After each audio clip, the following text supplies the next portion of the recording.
ভাই দাঁড়া, হাঁপিয়ে গেছি। দাদা এটা ট্রেন্ডিং সাউন্ড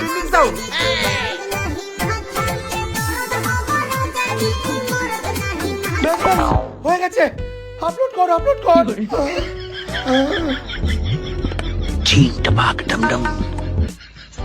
দাদা সব আপলোড করে দিয়েছি, কালকে সকালের আগে তুমি পুরো ফেমাস হয়ে যাবে। ওকে।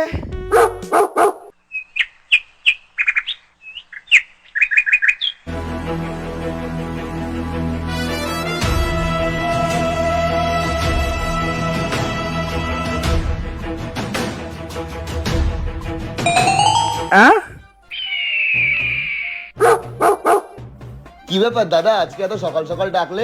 আরে বুঝতে পারছিস না, দাদার মনে হয় সব ভিডিও ভাইরাল হয়ে গেছে, তাই দাদা আজ সকাল থেকেই পার্টি দেবে। হ্যাঁ পাঠিয়ে দেবো, এদিকে আয়, একটু আগে আয়।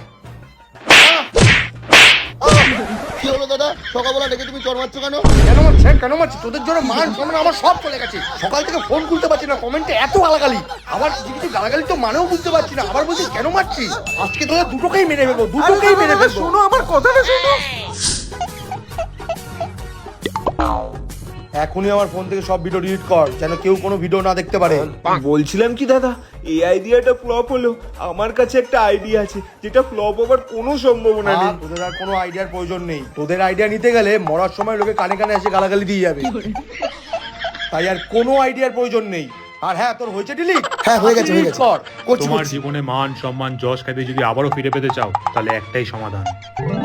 এই আপনি চা খেতে এসেছেন, চুপচাপ চা খাবেন আর চলে যাবেন, বেশি জ্ঞান তো চাবেন না তো। এই কি বলছিস তুই? ও ঠিকই বলছে দাদা, এইসব ভণ্ড জ্যোতিষীদের কবলে একদম পড়ো না দাদা। এরা আজকে আংটি কালকে তাবিজ পরশু তাগা করে তোমার থেকে টাকা নেবে, আর কাজের কাজ কিচ্ছু হবে না।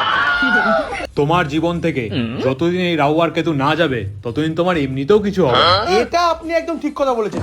অনেকদিন ধরে বলবো ভাবছিলাম, কিন্তু বলতে পারছিলাম না। এর থেকে বোঝা যায় আপনি একদম সঠিক জ্যোতিষী। হ্যাঁ, এবার আমার সমাধানটা কি বলুন তো?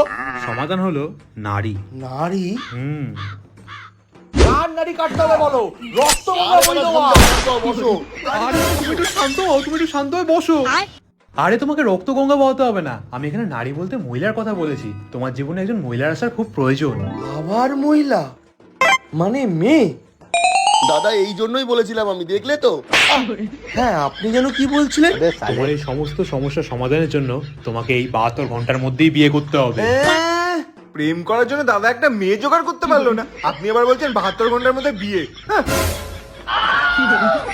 আপনি কিছুক্ষণ আগে বললেন না রাহু আর কেতু, তাকে আমি কোনোদিনও ছবিতে দেখিনি, কিন্তু পাশে সারাক্ষণ নিয়ে ঘুরছি। সবই তো বুঝলাম জ্যোতিষী, কিন্তু আমি 3 দিনের মধ্যে বিয়ে করার মতন মেয়ে পাবো কোথার থেকে?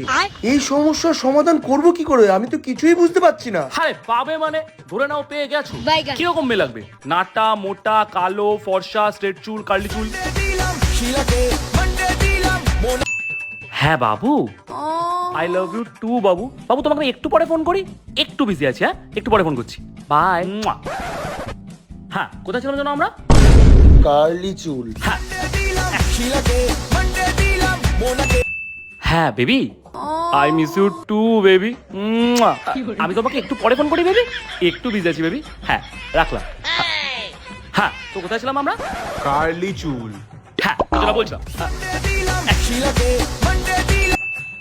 হ্যাঁ বাবু, গুড মর্নিং বাবু। বাবু তোমাকে একটু পরে ফোন করি, একটু বিজি আছি, একটু ক্লায়েন্টের সাথে কথা বলছিলাম। হ্যাঁ রাখছি, মিস ইউ। হ্যাঁ তো বলছিলাম যে ভাই, তুমি যেই 3টে মেয়ের সাথে কথা বললে, আমার বিয়ের জন্য একটা মেয়েই লাগবে। তুমি কি 3টে মেয়ের মধ্যে একটা মেয়ে আমার জন্য জোগাড় করে দিতে পারবে? এই 3টে মেয়ের মধ্যে লাগবে? হয়ে যাবে, কিন্তু একটু খরচাপাতির ব্যাপার আছে। হ্যাঁ সে ঠিক আছে, কিন্তু কত লাগবে? আপাতত 5,000 টাকা দিন, ঠিক আছে?